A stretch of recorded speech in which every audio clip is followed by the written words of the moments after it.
elements. There's a King Poseidon. Welcome Three to different mortal SpongeBob Theory palaces. Part Two 5, of them are number called the 5. City of Atlantis, but there's also a third unrelated City of Atlantis. It's confusing to say the least. But there is actually a way to explain how all of this is intentional and connects together. This is a story of power, deception, and betrayal. This is the Neptune Theory.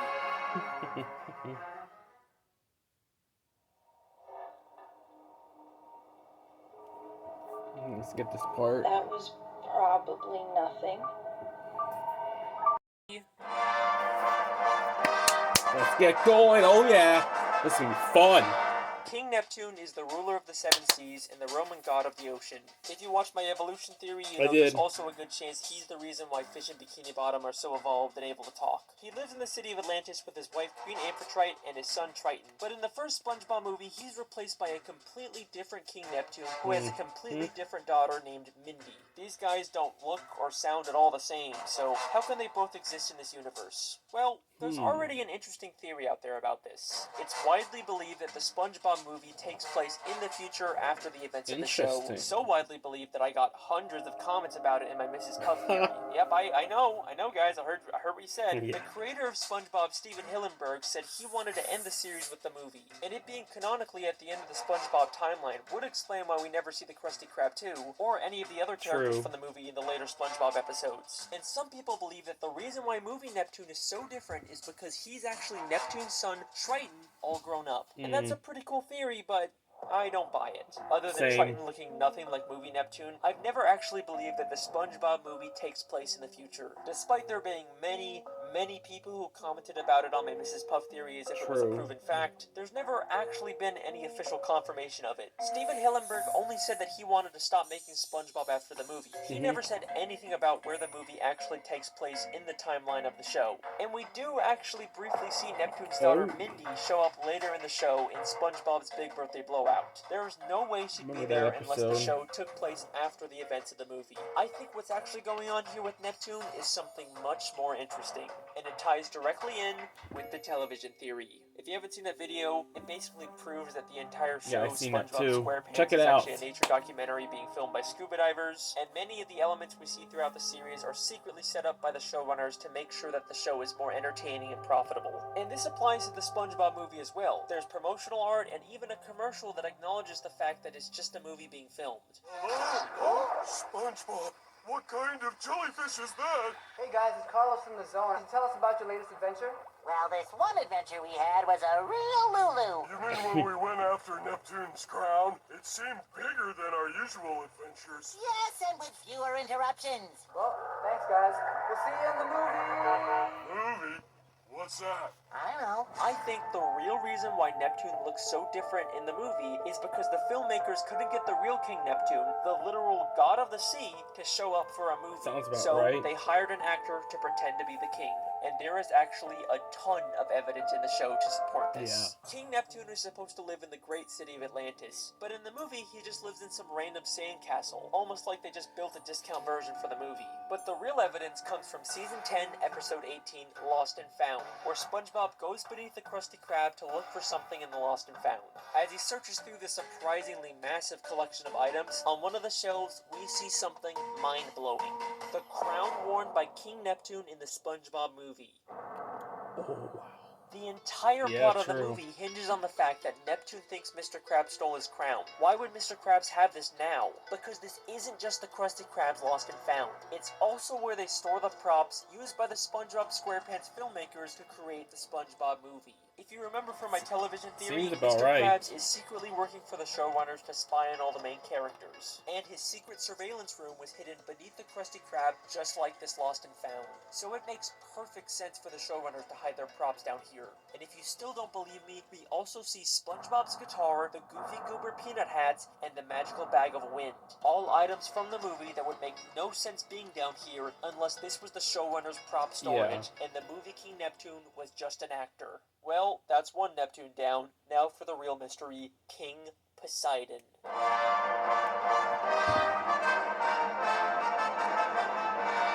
In the third SpongeBob movie, Sponge on the Run, the King of the Sea is yet again replaced by a new character, King Poseidon, the Greek god of the ocean.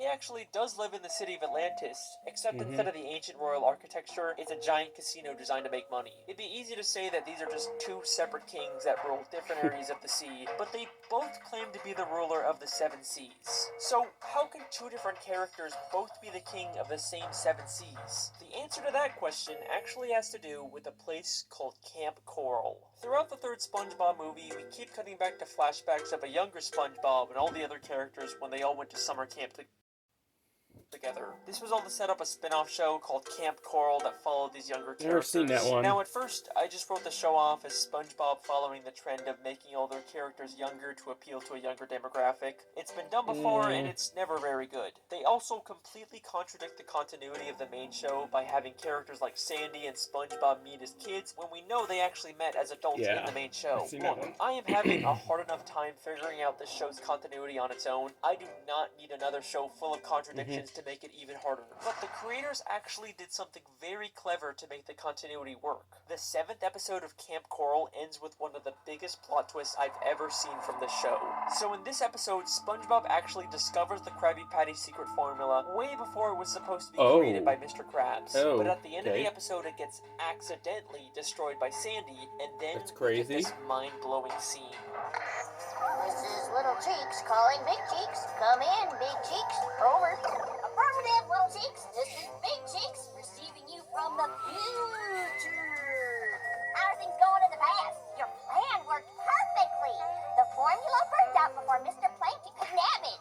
Now we can safely rediscover it in the future. I knew sending you to Camp Coral was the right thing to do. Over and out. Bye, future me.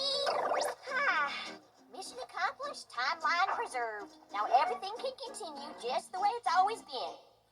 So Sandy used time travel to send her past self to Camp Coral so that she could make sure the Krabby Patty formula didn't get discovered before it was supposed to. They actually figured out a way to make this messed up continuity make sense. Don't you dare tell me this show doesn't care about its continuity. Can I also just say that this scene lines up perfectly with my television theory? Yeah, it does. A major part of that theory is that Sandy is actually a spy working for the showrunners and is secretly making sure everything stays on track. And then what do we see a month after I post my theory? Sandy secretly manipulating everyone to keep the show on track. Just gonna give myself a little pat on the back there. But enough gloating. What does any of this have to do with King Poseidon? Well, this proves that Camp Coral and the movie that sets it up are in an alternate timeline. The events that have taken place in the show are not the same events in this movie. The continuity errors like Sandy and SpongeBob meeting, or Poseidon being the king of the sea instead of Neptune, can be explained by this shift in the timeline. So there you go. King Poseidon and King Neptune are from completely separate timelines. That's why we never see any reference to King Poseidon in the show. And that is the Neptune theory. Huh. I mean, that wasn't so hard. I guess I'm done here. Well, we'll see about that. Stirred up quite a gale tonight. He must be mad about something. That's silly. Everyone knows Poseidon is ruler of the undersea. Everyone knows Poseidon is ruler of the undersea. Why can't anything Remember ever that be episode?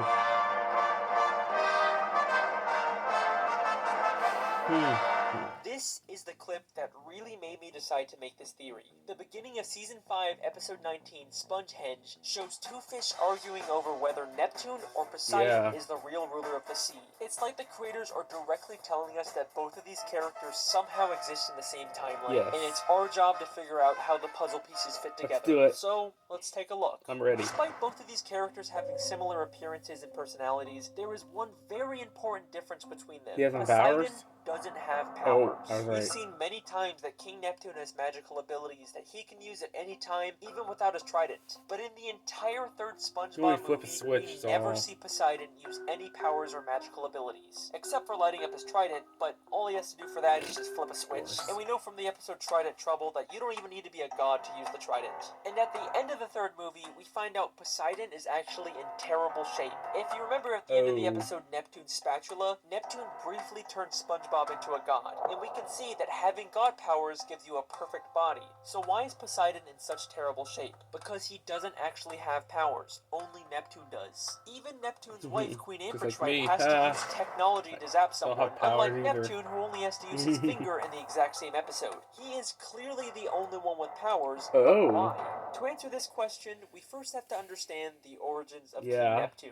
Now, throughout the show, there is very little information on Neptune's past. I read the Wikipedia, I looked through the comic books, the video games, but I just couldn't find anything that would help me. But then I remembered there are SpongeBob shorts, which are like mini episodes that only air once, usually to promote something. So I started Wait, SpongeBob shorts. I never seen those. That's interesting. I was making a joke about actual being SpongeBob shorts, like actual pants of SpongeBob. To see if there were any that could help us, and lo and behold, there is a SpongeBob short called The Story of King Neptune. I've never seen it. Yeah, I guess that could be helpful. This short is about SpongeBob telling Patrick the origins of King Neptune, but it's not entirely clear whether it's true. The story of King Neptune. When King Neptune was a little Neptune, his mother set him adrift in a river. As he floated along, a radioactive meteor fell to Earth. An alien appeared and anointed the infant with super Neptune fluid. Is that really the origin of King Neptune? Sure. Actually, I don't think it's that way. I think that's my prediction. It's that Atlantis episode with those aliens on it. Those are the ones I think give him his powers, not like what he's saying. It's based on truth, I think, but that's what I'm just thinking. See if I'm right. So King Neptune was abandoned as a baby and then given his powers by aliens. But SpongeBob is holding an upside-down comic book, so it feels a lot like something he just made up. And SpongeBob is not the most reliable narrator. Unless there's something in the story that we can definitively prove, I don't think we can use it for a theory. Like, do you really expect me to believe that Neptune got his powers from aliens? I mean, we've never even seen aliens in the show before. Let's see about Except we have. And they just so happen to also live in a city called Atlantis. Season 5, Episode 12, Atlantis Square Pantis, we see another completely different Atlantis, the lost city of Atlantis. A city that's home to a race of aliens. The bubble, the Atlantean aliens traveled billions of light years to come to this planet and build their city. For reasons unknown, this great city disappeared one day, but no ruins were ever found. All the inventions you take for granted were given to us by the Atlanteans. They were a peaceful race of aliens who shared their technology, but then mysteriously disappeared for some reason. I know this is not the same as Kirby, but it almost sounds like the Ancients from Kirby with all the theories and all that too. Like the Star Rod, Clockwork Stars, and the Master Crown. Nothing to do with that. And just take a guess sounds like what we find when we look inside of that city. A massive sculpture of King Neptune. That story about aliens giving Neptune his powers doesn't sound so far-fetched now, does it? Nope. And that's not all we find. Neptune's Ascension. The only surviving painting from the great lost city of Atlantis. A painting created by the Atlanteans called Neptune's Ascension, aka Neptune ascending to his god status by being given powers by the Atlantean aliens. The story is definitely referencing this. There are too many connections for this to be a coincidence. So even though it's being told by SpongeBob and details like the aliens' appearance are wrong, the story itself is probably based on truth. And there's also a lot of evidence to support the idea that Neptune was abandoned as a baby. Yeah. In Clash of Triton, Neptune is watching a soap opera in his bedroom and gets upset when his wife turns it off. Oh, Neptune, surely this isn't the behavior befitting a king, doing nothing but watching daytime television. Wait! Rochelle was just about to meet her biological parents. In the soap opera, Rochelle was just about to meet her biological parents. Maybe the real reason why Neptune's so invested in the soap opera is because he's never met his biological parents either. There's even tissues on the table next to him as if he's been crying. Yeah. And the idea that Neptune was abandoned as a baby works perfectly with the mythology in the show. Neptune is the Roman god of the sea, but he is the only reference to Roman mythology in the show. Everything else we see is from Greek mythology. In the episode Trident Trouble, we see a Greek chorus. Behold, we are the Greek chorus. We narrate this epic tale. Neptune once mentioned Zeus, the Greek god of thunder. So I say, look, Zeus, either you come up with more money, or Neptune walks. He also mentions Apollo, the Greek god of the sun. Now behold, my beloved home of Atlantis, a prize worthy of Apollo. Even in the city of Atlantis where Neptune lives, there's a building named the Poseidon, clearly named after Poseidon. So Neptune is clearly the outsider here, which is why he was abandoned as a baby. But if the sea is actually ruled by Greek mythology, then Poseidon should be the true heir to the throne. Why is Neptune the king in the show? Because after Neptune was given his god powers by aliens, he returned to Atlantis and stole the throne from Poseidon. This would explain why there's so much confusion over who the real king is. Neptune stirred up quite a gale tonight. Everyone knows Poseidon is ruler of the undersea. Legally, Poseidon should be the king, but Neptune took it by force. And that's not all he took from Poseidon. Neptune's wife, Queen Amphitrite, is the goddess of the sea. The Greek goddess of the sea, aka the wife of Poseidon. God damn, Neptune stole his wife and his throne. That is cold. And his girl. And eventually, everyone did recognize Neptune as the rightful king. The pink fish who seemed adamant about Poseidon being the king completely changes her mind one season later in Clash of Triton. Wait a minute, King Neptune is coming here? Oh, I'm a huge fan of the royal family. I just love everything they do. I bet you do. That is the real story of King Neptune. The reason why Poseidon is king in the third movie is probably because in that timeline, Neptune was never given his god powers, so he never stole the throne from Poseidon. Although, seeing as how Poseidon turned Atlantis into a big casino cash grab city, maybe it's a good thing Neptune took over. The lost city of Atlantic City.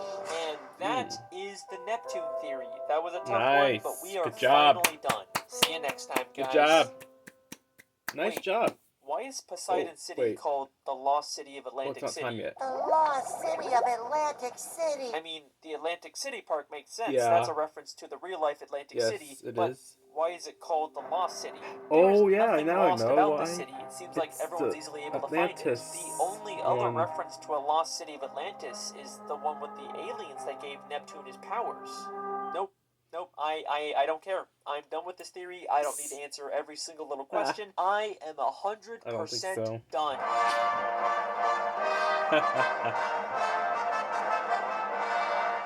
Fine, okay? One more quick part just to tie up all the loose ends, and then I am done.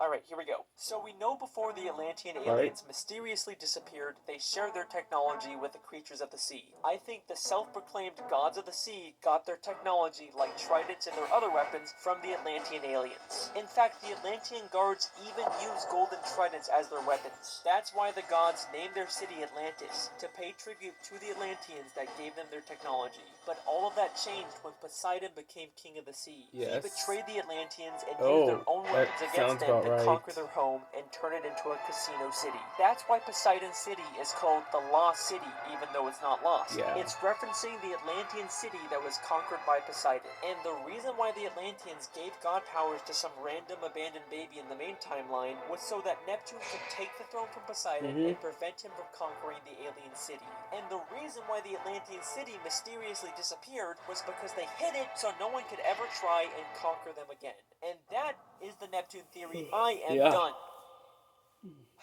That'll work, I bet, huh?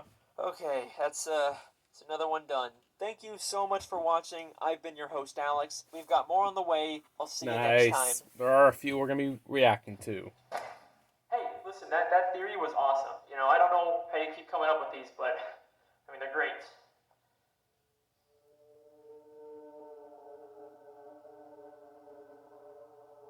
And listen, you were totally right, you know? The people want SpongeBob theories, so we might ignore them.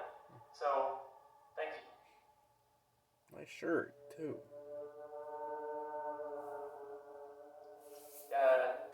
Hello? Got the meat for you. Alright, listen. If we're gonna work on this, then we need to work on our communication skills, because this creepy quiet act, it's getting old.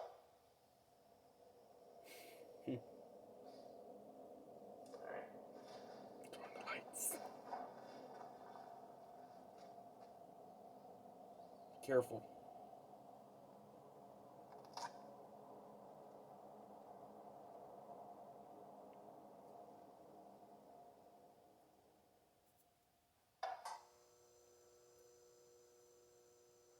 He's gone.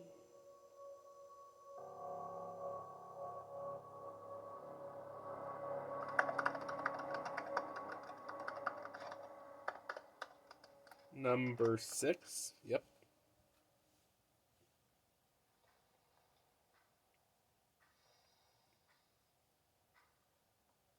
Hear the clock in the background.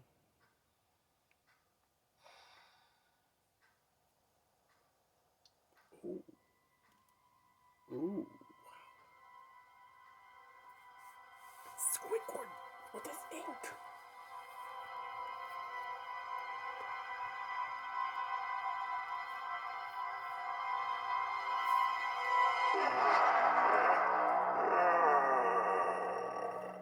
Why are you on my ceiling? My boy, you have done well. But if we are to continue our work, I will require something more. Oh, wow.